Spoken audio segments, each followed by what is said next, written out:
Hello everyone, welcome to our YouTube channel Java programming goal. आज की video में हम बात करेंगे what is polymorphism in Java.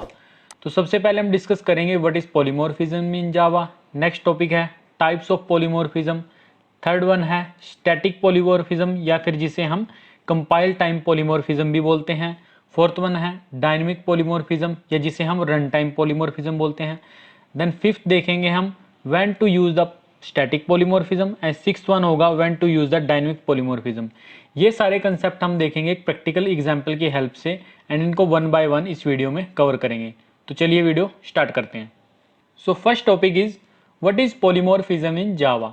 Polymorphism एक जावा का कंसेप्ट है जिसका मतलब है single action by different veg. Actually polymorphism word को अगर आप डिवाइड करोगे तो पॉली का मतलब होता है मैनी एंड मॉर्फ्स का मतलब होता है फॉर्म्स। तो पॉलीमॉर्फिज्म ऊप्स का एक फीचर है जो हमें अलाउ करता है कि हम सिंगल एक्शन डिफरेंट वेज से परफॉर्म कर सकते हैं, जिसका एक एग्जांपल है मेथड ओवरलोडिंग एंड सेकंड है मेथड ओवरराइडिंग। तो चलिए हम देखते हैं कि हम एक एक्शन से डिफरेंट वेज से कैसे प्रोसेस कर सकते हैं। तो हम पॉलीमॉर्फिज्म के कंसेप्ट को एक सिंपल से एग्जांपल के साथ समझते हैं। यहाँ पे मैंने एक क्लास में दो मेथड्स को क्रिएट किया है एंड दोनों के नेम सिमिलर हैं एंड उनके पैरामीटर्स डिफरेंट हैं। तो यहाँ पे मैंने उस क्लास का ऑब्जेक्ट क्रिएट किया है। तो जब मैं उस मेथड का नेम लिख के सिंगल पैरामीटर पास करूंगा तो उसकी आउटपुट कुछ डिफरेंट आएगी, बट जब मैं इसमें दो पैरामीटर सेंड करूंगा तो उसकी आउटपुट कुछ और डिफरेंट आएगी। जैसा कि आप अभी यहाँ पे देख सकते हो, ये फर्स्ट वाले मेथड की आउटपुट है एंड ये सेकंड वाले की है।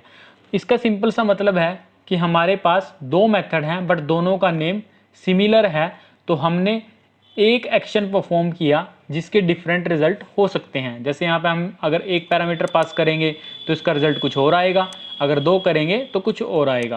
इस कंसेप्ट को हम कहते हैं मेथड ओवरलोडिंग।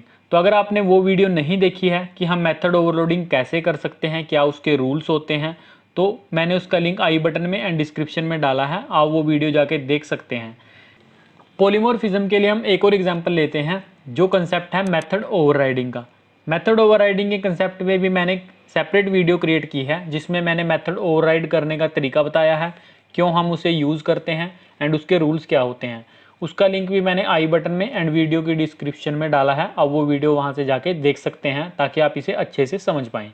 तो अब डिस्कस करते हैं हम पॉलीमॉर्फिज्म के सेकेंड एग्जाम्पल को। यहाँ पे मैंने क्लास क्रिएट की है व्हीकल क्लास एंड उस क्लास को मैंने इनहेरिट किया है कुछ और क्लासेस में।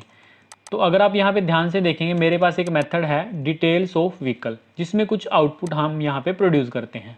उसके बाद मैंने सेम मेथड ही इस क्लास में ओवरराइड किया है एंड यहाँ पे आउटपुट अपनी डिफरेंट रखी है। इस क्लास में मैंने आउटपुट डिफरेंट रखी है। अगर मैं बात करूं, व्हीकल की कुछ अपनी प्रॉपर्टीज़ होती हैं वो मैंने इस मेथड में बताई, बट जो हमारी स्विफ्ट कार है उसकी कुछ डिफरेंट होंगी, तो यहाँ पे मैंने उसको ओवरराइड किया और अपनी कार के लिए जो स्पेशलिटी है वो इस मेथड में बताई। इसी तरह से होंडा सिटी कार की कुछ अपनी फंक्शनैलिटी होगी, वो मैंने यहाँ पे ओवरराइड करके यहाँ पे बता दी। अब मेन क्लास में जब मैं व्हीकल का रेफरेंस यूज़ करूँगा एंड स्विफ्ट का ऑब्जेक्ट क्रिएट करूँगा, तो जब मैं व्हीकल से इस वाले मेथड को कॉल करूँगा तो ये मेरा स्विफ्ट वाले मेथड को कॉल करेगा एंड उसी की यहाँ पे वो डिटेल प्रिंट करेगा। तो इसे हम मेथड ओवरराइडिंग बोलते हैं। तो इसमें पॉलीमॉर्फिज्म का कंसेप्ट कैसे आता है, बिकॉज यहाँ पे हमने सिंगल एक्शन परफॉर्म किया एंड यहाँ पे जो आउटपुट आई है वो स्विफ्ट कार की आई है। अगर मैं इस मेथड को ओवरराइड इस क्लास में नहीं करता तो ये बाय डिफ़ॉल्ट मुझे आउटपुट देता इस वाले मेथड की। तो मतलब अब मेरे पास दो टाइप की आउटपुट आ सकती है। तो अब मेरे पास दो एक्शन परफॉर्म हो सकते हैं सिर्फ एक मेथड कॉल से। अब वो डिपेंड करेगा रन टाइम पे कि मैंने उसकी इम्प्लीमेंटेशन क्या दी है। तो इसीलिए ये पॉलीमॉर्फिज्म का एक एग्जांपल है। इसी तरह मैंने रेफरेंस अगेन क्रिएट किया एंड यहाँ पे होंडा सिटी क्लास का ऑब्जेक्ट क्रिएट किया। तो जब मैंने इसको यहाँ पे कॉल किया तो इसकी आउटपुट हमारी ये आई। तो अगर मैं इस मेथड को यहाँ से ओवरराइड हटा दूँ तो मेरे पास इसकी बाय डिफ़ॉल्ट यहाँ पे जो इम्प्लीमेंटेशन है वो प्रिंट होगी। अभी अगर मैं इसको यहाँ पे रन करूँ तो मेरे पास ये वाली लाइन यहाँ पे प्रिंट होनी चाहिए। तो अभी यहाँ पे आप इसकी आउटपुट ये देख सकते हैं, बिकॉज जब JVM इसे रन टाइम पे कॉल करेगा तो वो देखेगा कि क्या इसकी इम्प्लीमेंटेशन इस क्लास में है। यस, क्योंकि वो मेथड हमने इनहेरिट किया है तो वो बाय डिफ़ॉल्ट इसमें है। बट अगर मैं इसे ओवरराइड करना चाहता हूँ तो यहाँ पे हम ऐसे ओवरराइड भी कर सकता हूँ। आप ये वीडियो कंप्लीटली जाके देख सकते हैं जो मैंने सेक्शन में प्रोवाइड की है। तो इस तरह से पॉलीमॉर्फिज्म का मतलब होता है single action by different veg. Next topic है टाइप्स ऑफ पॉलीमॉर्फिज्म इन जावा। जावा में पॉलीमॉर्फिज्म दो ही टाइप के होते हैं। फर्स्ट होता है स्टैटिक पॉलीमॉर्फिज्म या जिसे हम कंपाइल टाइम पॉलीमॉर्फिज्म भी बोलते हैं, एंड नेक्स्ट होता है डायनेमिक पॉलीमॉर्फिज्म या जिसे हम रन टाइम पॉलीमॉर्फिज्म बोलते हैं। तो सबसे पहले हम देखेंगे स्टैटिक पॉलीमॉर्फिज्म या compile time polymorphism. Static polymorphism या कंपाइल टाइम पॉलीमॉर्फिज्म का मतलब होता है कि हम कंपाइल टाइम पे ही डिसाइड कर लेते हैं कि हमारे एक्शन से क्या क्या परफॉर्म होगा। जैसे यहाँ पे मेरे पास ये मेथड ओवरलोडिंग है, तो यहाँ पे जब मैंने इस मेथड में एक ही पैरामीटर दिया तो कंपाइल टाइम पे ही मैंने इसको बता दिया कि कौन सा मेथड मेरा कॉल होगा, तो ये मेरा ये वाला मेथड कॉल होगा।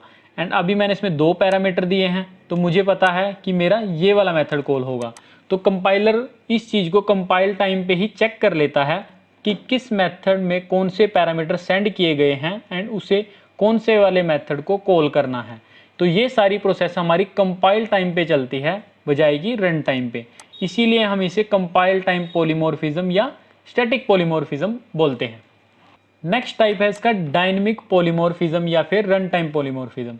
तो अभी हमारे पास यहाँ पे एक जेनरिक क्लास है जिसको हमने इनहेरिट किया है अपनी दो क्लासेस में। तो यहाँ पे हमने उन मेथड्स को ओवरराइड किया है। तो अभी मैंने सिर्फ मेथड की कॉल को लिखा है, बट अब वो रन टाइम पे डिसाइड करेगा कि किस मेथड को कॉल करना चाहिए। अगर यहाँ पे मैंने ओवरराइड किया है तब वो इस ओवररिडन मेथड को कॉल करेगा, और अगर नहीं इसको ओवरराइड किया तो जो मेथड इनहेरिट होके इसमें आता है उस वाले मेथड को कॉल करेगा। तो ये सारी प्रोसेस जो होती है ये हमारी कंपाइल टाइम के बाद रन टाइम पे ही जेवीएम डिसाइड करता है एंड देखता है कि किस मेथड की पॉसिबिलिटी है एंड उस मेथड को ही वो कॉल करता है। इसीलिए हम इसे डायनेमिक पॉलीमॉर्फिज्म या रन टाइम पॉलीमॉर्फिज्म बोलते हैं। नेक्स्ट टॉपिक है when to use static polymorphism. ये काफ़ी इंपॉर्टेंट क्वेश्चन है क्योंकि हमें स्टैटिक पॉलीमॉर्फिज्म का तो पता है कि ये मेथड ओवरलोडिंग का ही कंसेप्ट है, बट हम इसे यूज़ कब करेंगे। तो इसका सिंपल सा एग्जांपल हम अपने जेडीके में देखते हैं। यहाँ पे हमारे पास एरे लिस्ट क्लास को मैंने ओपन किया है जिसमें हमारा एक ऐड मेथड है जिसमें एक सिंगल पैरामीटर है, एंड यहाँ पे अगेन ऐड मेथड है जिसमें हमारे दो पैरामीटर हैं, एक इंडेक्स एंड देन एलिमेंट। तो ये वाला मेथड हम यूज़ करते हैं जब हमें एरे लिस्ट में कोई भी वैल्यू एंटर करानी होती है किसी भी इंडेक्स पे। मतलब अगर हम कोई भी वैल्यू एंटर कराएंगे तो वो end of the array list हमारा अपेंड हो जाता है, बट अगर मुझे किसी स्पेसिफिक इंडेक्स पे वैल्यू एंटर करानी हो तब मैं इस मेथड का यूज़ करता हूँ। तो इस केस में हम देख सकते हैं कि हमारा मेथड ओवरलोडिंग का कंसेप्ट यूज़ किया गया है। अब आपके माइंड में क्वेश्चन जरूर आया होगा कि हमें सेम मेथड का नेम रखने की नीड क्या है, हम मेथड का नेम भी तो चेंज कर सकते हैं। तो इसका सिंपल सा पॉइंट है कि जब आपकी क्लास काफ़ी बड़ी है या आपका प्रोजेक्ट काफ़ी वास्ट है तो उस टाइम पे आप एक टाइप के जो ऑपरेशंस होते हैं उनका सिमिलर नेम रख के उनको ओवरलोड कर सकते हो, ताकि जो अननोन पर्सन या कोई नया डेवलपर जब आएगा तो उसको हर मेथड की नॉलेज नहीं होगी। अब यहाँ पे हमें पता है कि एरे लिस्ट में अगर ऐड करना है तो जस्ट मैं ऐड ए प्रेस करूँगा तो मुझे ऐड से रिलेटेड सारे मेथड्स खुद ही आ जाएंगे एंड उनमें से मैं देखूंगा कि मुझे कौन सा यूज़ करना है। तो बेसिकली वो सारे मेथड्स हम यहाँ पे इस तरह से मैनेज कर सकते हैं। तो ये एक हमारा रियल टाइम एग्जांपल है स्टैटिक पॉलीमॉर्फिज्म का या फिर मेथड ओवरलोडिंग का जिसे आप कह सकते हो। नेक्स्ट टॉपिक है when to use dynamic polymorphism. अब हम देखेंगे कि हम डायनेमिक पॉलीमॉर्फिज्म का रियल टाइम एग्जांपल क्या है या हमें डायनेमिक पॉलीमॉर्फिज्म कब यूज़ करनी चाहिए, जिसे हम रन टाइम पॉलीमॉर्फिज्म भी बोलते हैं। तो हम इसका एग्जांपल भी जेडीके से लेके चलते हैं कि जैसे हमारे पास एक क्लास है एब्स्ट्रैक्ट कलेक्शन जिसमें एक मेथड है ऐड। तो यहाँ पे इसकी इंप्लीमेंटेशन कुछ ऐसी है, इसी क्लास को जेडीके ने इनहेरिट किया है एरे लिस्ट क्लास में एंड हैशसेट क्लास में। तो एरे लिस्ट हमारी इंडेक्स बेस पे होती है, इसीलिए उस सेम मेथड को यहाँ पे ओवरराइड किया गया है एंड यहाँ पे इंप्लीमेंटेशन डिफरेंट प्रोवाइड की है, जिसको आप देख सकते हैं क्योंकि एरे लिस्ट इंडेक्स बेस पे है तो यहाँ पे ये सारी चीज़ें इंडेक्स बेस पे ही ऐड की हैं। इसी तरह एब्स्ट्रैक्ट कलेक्शन हैशसेट में भी इम्प्लीमेंटेड है, तो यहाँ पे भी सेम मेथड को ओवरराइड किया गया है एंड हैशसेट हमारे मैप को यूज़ करता है तो यहाँ पे उसकी इम्प्लीमेंटेशन डिफरेंट है। तो यहाँ पे जो डायनेमिक पॉलीमॉर्फिज्म है उसको यूज़ किया गया है। अगर कोई एब्स्ट्रैक्ट कलेक्शन का यूज़ करना चाहता है तो वो इस वाले मेथड की इम्प्लीमेंटेशन को यूज़ करेगा। बट अगर कोई एरे लिस्ट को यूज़ करके ऐड मेथड को कॉल करेगा तो JVM इस वाले मेथड को कॉल नहीं करेगा, बिकॉज एरे लिस्ट क्लास में ऐड मेथड को ओवरराइड किया गया है, तो हमेशा इस मेथड को कॉल करता है। आप ये सारे टॉपिक हमारी वेबसाइट से भी रीड कर सकते हो, जिसका नाम है javagol.com। यहाँ पे हमने सब कुछ डिफाइन किया है, इसके टाइप्स एंड इसके एग्जाम्पल।